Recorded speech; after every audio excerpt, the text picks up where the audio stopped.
My business partner betrayed me, but the last clause in our contract made me smile. I was co-owner of a multi-million-dollar company, and in 10 minutes I was jobless because I trusted the man I shared coffee with. Rain hammered the pavement as I lingered beneath the flickering street lamp, watching my name vanish from the brass plate on the glass door. Inside, I had been Michael Brady, the calm force who negotiated million-dollar deals, the quiet strategist everyone relied on. Now I was just another casualty, escorted out by Tom's practice smile and a stack of sealed envelopes. He never faltered when he said, "You signed every page, Michael." Each raindrop felt like a verdict.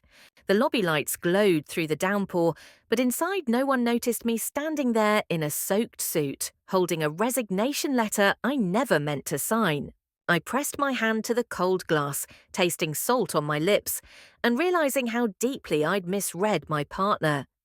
He had been my brother in business. He'd proven just how sharp a knife can lie hidden behind a handshake. I stepped back as the door slid shut, trapping me in a world that suddenly moved on without me. My umbrella flipped inside out, and I watched water drip from the metal ribs, mirroring the slow leak of certainty from my chest. For years I'd been the silent partner, content to let Tom's charisma shine while I handled every comma and clause. My silence was mistaken for weakness. My patience was seen as ignorance. But when he filed that midnight amendment, he revealed a truth I'd never anticipated. Loyalty can be weaponized. I wandered aimlessly through the city's wet streets. Neon reflections danced on puddles, reminding me of ticker tape celebrations I'd once orchestrated. Now the ticker tape spelled my downfall. I made my way to the riverbank, where the water surged grey and cold beneath a steel bridge. The wind carried echoes of my wife's laughter, bright and clear, back from the past. She'd died in a crash 10 years ago, and I'd buried my grief in the work we built together. I'd trusted Tom like family. He'd repaid me with betrayal. My phone buzzed in my pocket. I pulled it out to see a text from my son. "When will you stop embarrassing us?" His words stung harder than rain. I dropped the phone into the river's edge, watching it vanish under a swirl of current. No calls back. No chance to explain, just the relentless flow carrying my shame away. Night fell, and I found myself outside a small law library. The wooden door creaked as I pushed inside. The air smelled of leather and dust, as ancient as the secrets I hoped to uncover. Under a green banker's lamp, I unearthed a binder thick with yellowed pages. The original articles of incorporation dated 25 years ago. My fingers trembled as I flipped through until I found it, subparagraph B8.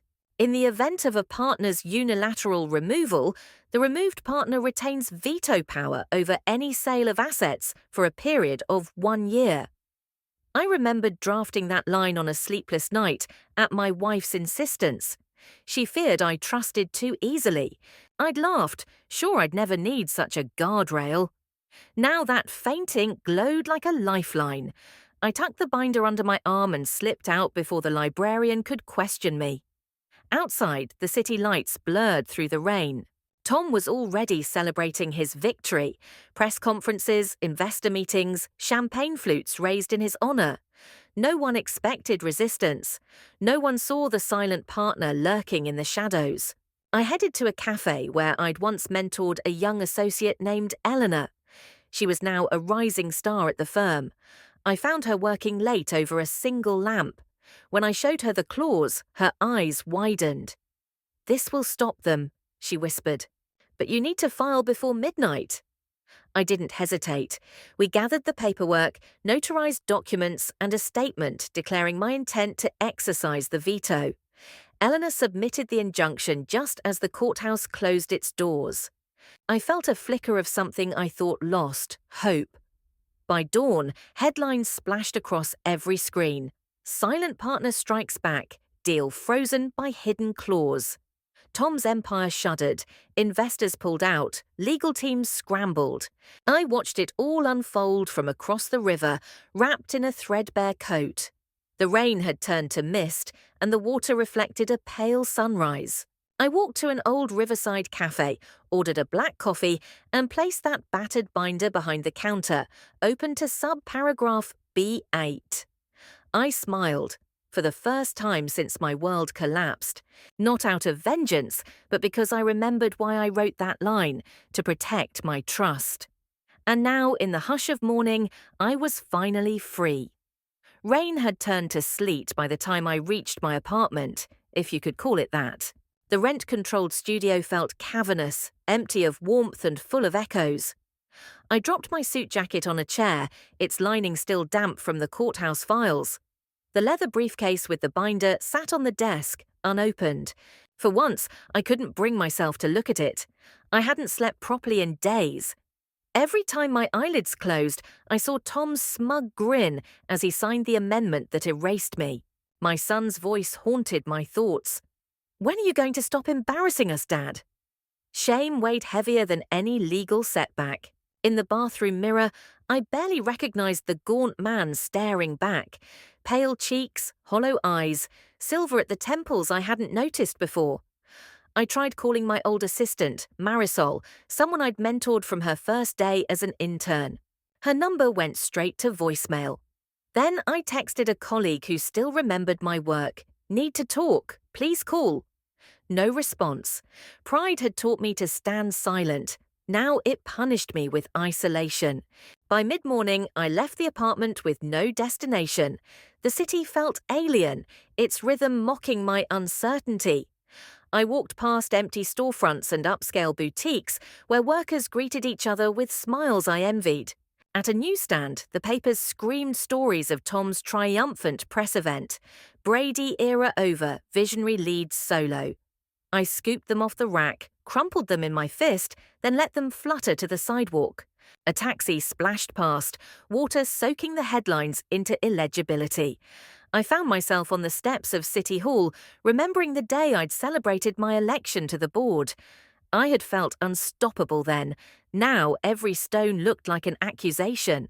A security guard offered a curt nod when I passed. His eyes flicked to the folder tucked under my arm, Eleanor's instructions, and back to my face. I shrugged and climbed the steps.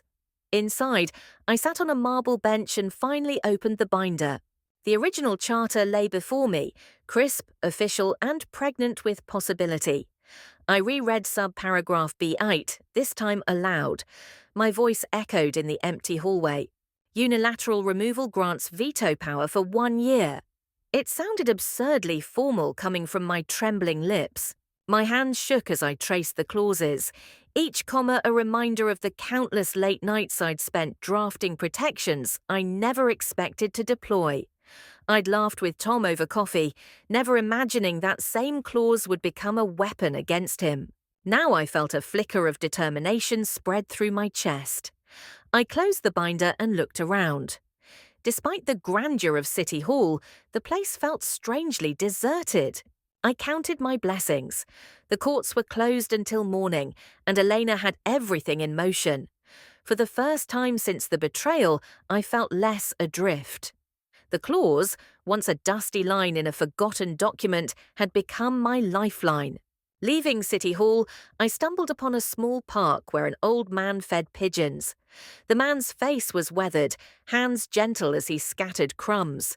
He glanced at me and offered a thin smile. No words passed between us, but I recognized something in his eyes, resilience. I nodded and continued on. Night fell faster now. I returned to my apartment and stood by the window, watching steam curl from manhole covers. I poured a glass of water and sat at the desk, drafting an email to Elena. "Thank you. Tomorrow we move. I'll stand by." I paused before hitting send, suddenly aware of how deeply I'd relied on her. I added, "I owe you more than you know." Then I set the phone aside and reached for my wife's photograph, her vibrant smile frozen in time. I placed it beside the binder and whispered, "This one's for you." I lay awake that night, listening to the city pulse outside. The binder waited silently on the desk, full of promise and peril. I realized I had a choice: let fear win, or trust the years of expertise I'd buried beneath guilt. I chose the latter. Tomorrow, I would stand in a courtroom as more than a ghost. I would demand recognition of my rights. I would show the world that the silent partner still held power. And when that gavel fell, I would reclaim not just a company, but my dignity. Dawn broke in a pale drizzle as I slipped into the notary's office, its heavy oak door groaning like a gate to a forgotten world. The notary sat behind a massive desk strewn with yellowed parchments and ink pots as old as my career. He peered over half-moon spectacles and nodded as though expecting me. "Michael Brady," he said, voice hushed but firm. "I wondered when you'd return." I placed the binder on his desk, the leather cover worn but sturdy. "I need your help," I replied simply. He opened the binder to the original Articles of Incorporation, leafing past dozens of clauses until he landed on subparagraph B8. He tapped the page with a fountain pen. "Still valid," he murmured. "Your handwriting." Sheepish pride warmed my chest. "I drafted it 25 years ago. My wife insisted I protect myself." He frowned. "Few remember this clause. Others sold their shares without reading fine print. You paused." He hummed softly. "But to enforce it, we must follow precise steps." Within the hour, he guided me through every formality: certified copies, affidavits, procedural filings. He explained how to serve notice on the board and global investors, their headquarters scattered across time zones.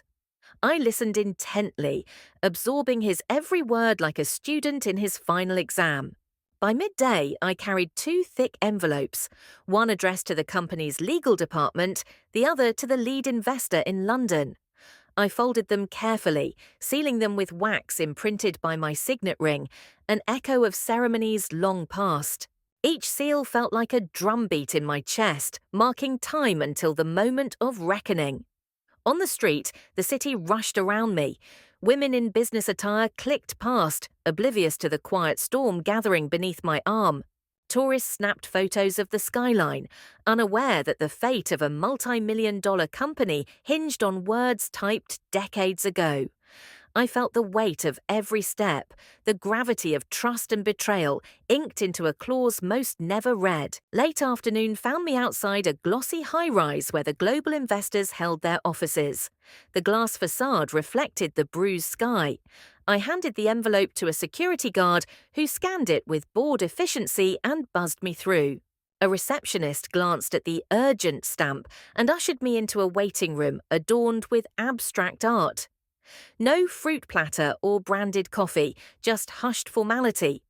A lawyer in a tailored suit arrived to receive the notice. He accepted the envelope without a word, flipped it open, and paused as he read the first lines. His eyes narrowed, lips tightening. He looked up. "You realize what you've done?" he asked, voice low. I met his gaze calmly. I invoked subparagraph B8. This sale is void until the veto period expires. He closed the binder and leaned back. "We'll consult counsel. Expect a response by tomorrow morning." I nodded and left, heart pounding but resolved. The clause had teeth. It drew first blood, halting momentum Tom believed unstoppable. That evening, I returned to the cafe where I first showed Eleanor the clause. Steam rose from my coffee as she slid into the seat opposite me, eyes bright with excitement. "They received it," she said. "They can't close the deal until they resolve this injunction." I exhaled. "Good." She studied me. "Are you ready for what comes next?" I sipped my coffee and stared at the swirling steam. "I have to be."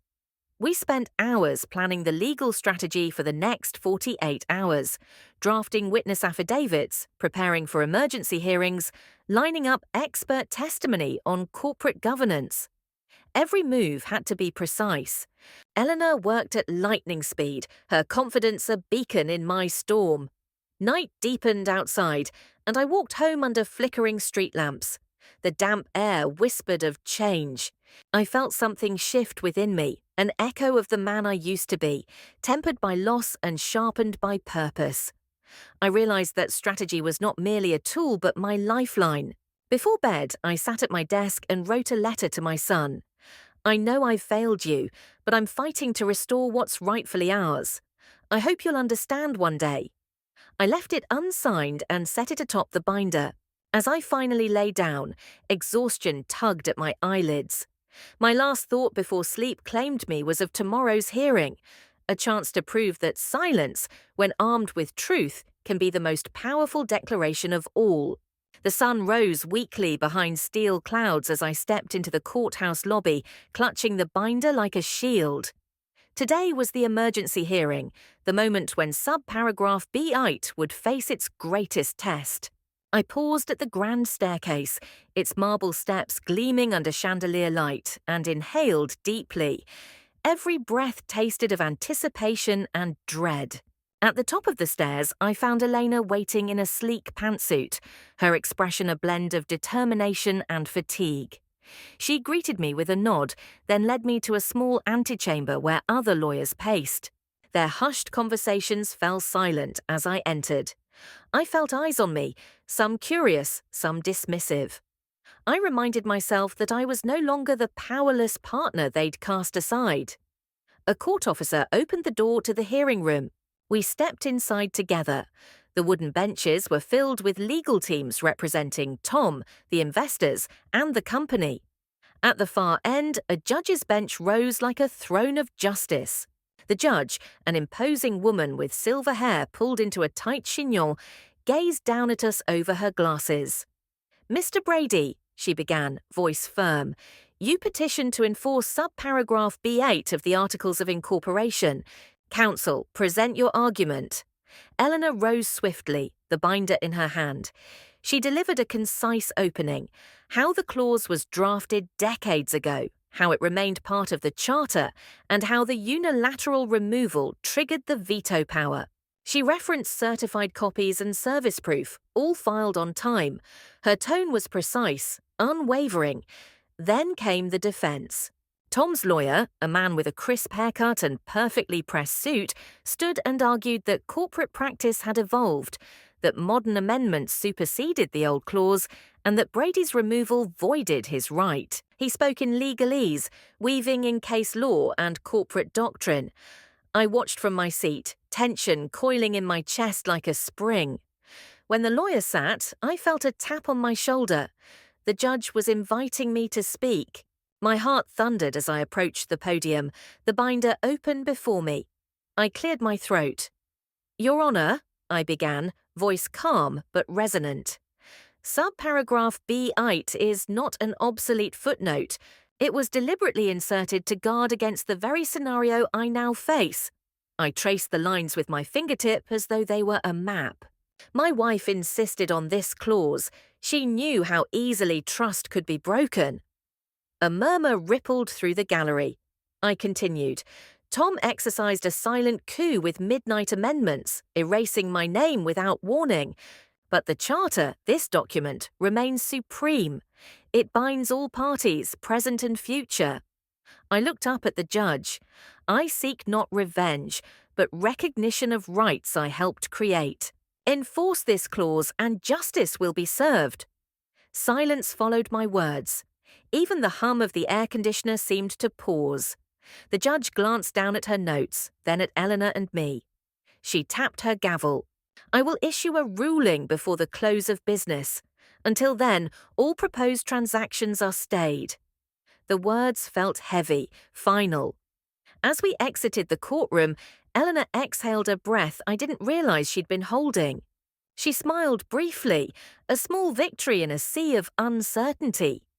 Outside, the rain returned, gentle at first, then steady. We walked to a nearby cafe, the binder still in my hand. Steam rose from our coffees as we sat in a quiet corner. "They can't move forward until the ruling," Elena said, "but anticipate an appeal." I nodded. The victory was partial but real. I felt a renewed sense of purpose. This fight wasn't just about business, it was about defending truth etched in ink. That evening, I returned to my riverside apartment and placed the binder on the desk next to my wife's photograph. I lit a single lamp, its warm glow illuminating the pages. I reread the judge's order. Stay on all transactions until further notice. A knock at the door startled me. It was Marisol, my former assistant. She held a small cardboard box of coffee mugs, tokens from the office. "I heard what happened," she said softly. "Thought you might want these." I accepted the box, surprised by her kindness. She hesitated, then added, "I've always believed in you, Michael." Her words sank in deeper than any legal argument. I realized that while I had the clause, I also had allies whose faith mattered more than any inked protection. As night settled, I packed the mugs and binder into my satchel. Tomorrow would bring new challenges, appeals, investor demands, media scrutiny. But for the first time since my world collapsed, I felt ready. I was the silent partner no more. I was a strategist resurrected, bound by principle and bolstered by loyalty. I closed the apartment door behind me and stepped into the mist, prepared to confront whatever lay ahead with unwavering resolve. Morning light filtered through rain-streaked windows as I returned to the courthouse steps. The judge's stay order held, for now, but Tom's legal team had already filed an emergency appeal. My inbox overflowed with terse emails, investors demanding updates, board members scrambling to keep pace. I tucked my binder under my arm and stepped inside once more, each footfall echoing my determination. Eleanor awaited me in the antechamber, her laptop open to a flurry of filings. She looked up, exhaustion and resolve mingling in her eyes. "They pushed the appeal to this afternoon," she said, voice low. "We need new evidence, testimony about the clause's intent." I nodded. "I have someone." We left the courthouse and crossed the street to a modest house where I'd known the original corporate counsel, my former mentor, Margaret Steele. She'd retired years ago, but welcomed me as though no time had passed. Her home smelled of old books and fresh coffee. Margaret listened as I explained the appeal's basis: that modern practice could not override a clear stipulation born of deliberate choice. She led me to a study lined with volumes of legal treatises. In a locked cabinet lay her preserved notes from our early days drafting the charter. Dust motes danced as she retrieved a worn leather notebook. "We argued over every clause," she said, fingering the cover. "B8 was your idea, a beacon in worst-case scenarios." I flipped to the page dated the day before we filed, her concise rationale, annotations on corporate fairness, and a marginal sketch of my wife's initials, proof she'd reviewed and endorsed the clause. "This is gold," Eleanor whispered as I passed her the notebook. We made photocopies under Margaret's gentle insistence on preserving the original. Armed with these historical documents, we returned to the courthouse. The appeal hearing chamber was smaller, more austere.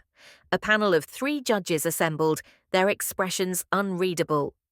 Tom's lawyer presented a polished argument that market norms and shareholder expectations had rendered the clause obsolete.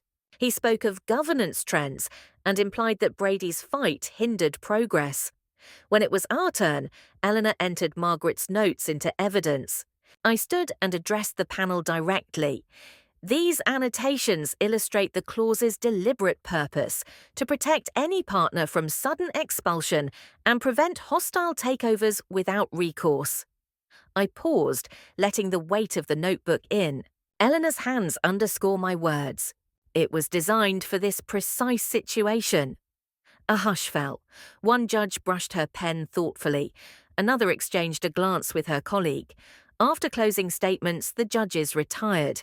We waited in tense silence, Eleanor griping my shoulder reassuringly. An hour later, we were called back. The lead judge spoke. "We affirm the stay and uphold the validity of subparagraph B8. The clause stands. Any pending sale remains void for the duration." Relief washed over me, sharp and exhilarating. Eleanor exhaled, tears brimming. We embraced briefly, a silent acknowledgement of shared victory. Outside, reporter cameras flashed through courthouse windows, but we slipped away unnoticed. That evening, I returned to the riverbank where my wife and I once walked. The water was calm, moonlight shimmering on its surface.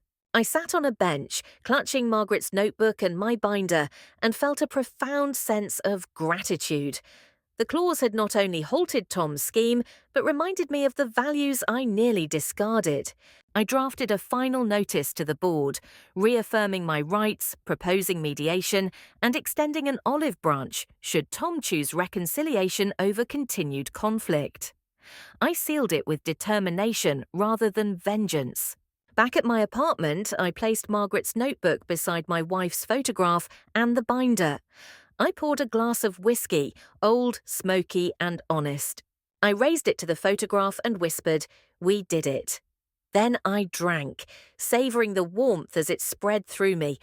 Tomorrow would begin the real negotiations, rebuilding trust, defining the company's future, and deciding whether to return.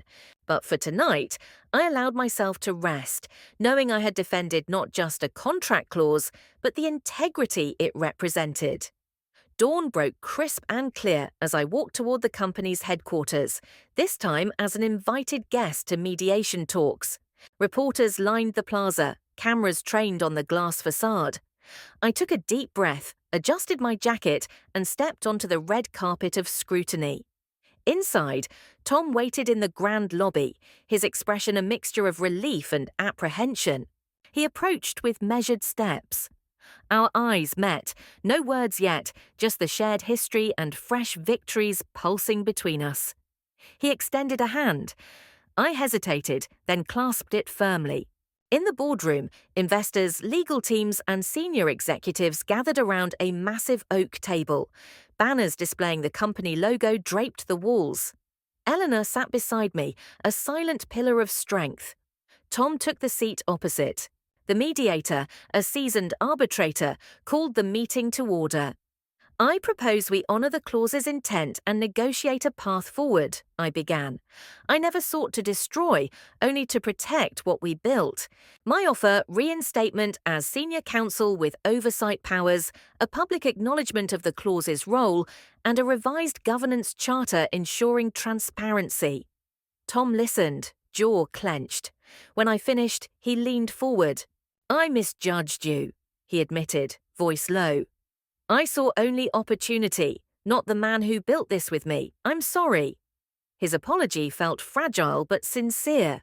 The mediator facilitated talks.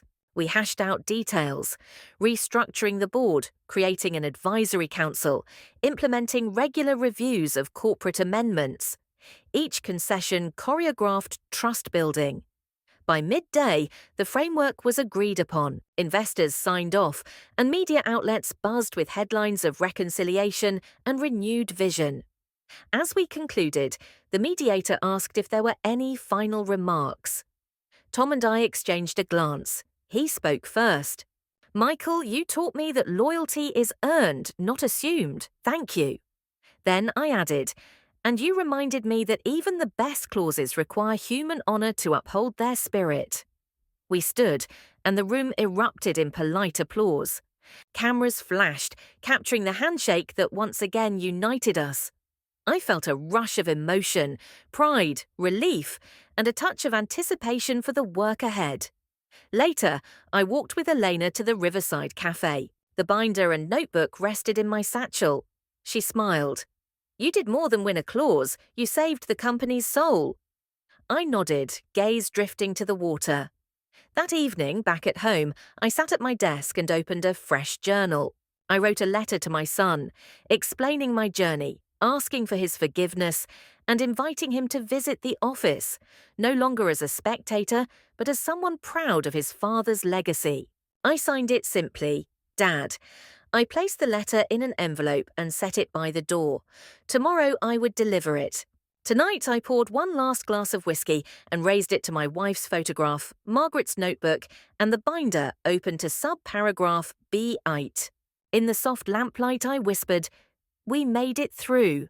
And with that I closed my eyes, content in the knowledge that even the quietest voice can echo powerfully when backed by truth, and that every clause, like every promise, matters most when kept.